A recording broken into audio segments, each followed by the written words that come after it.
Welcome to Hinduism Q&A. Today's question is, why can't we see God?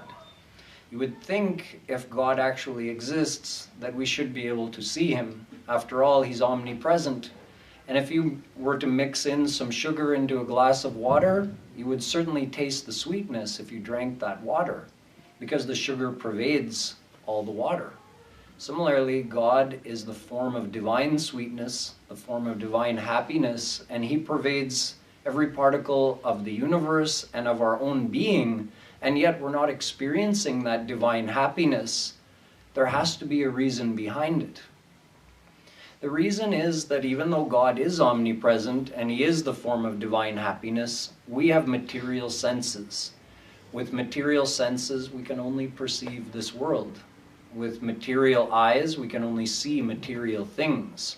We cannot perceive anything divine.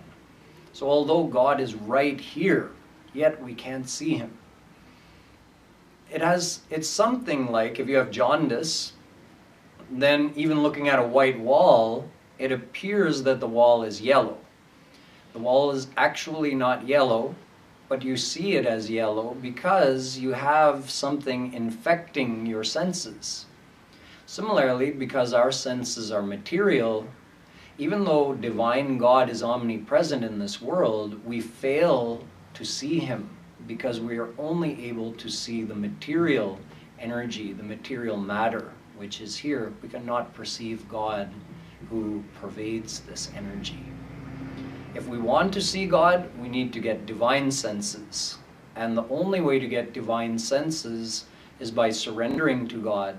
Through His grace, He grants divine senses. He gives a divine mind and divine senses to any soul who completely surrenders to Him instantly.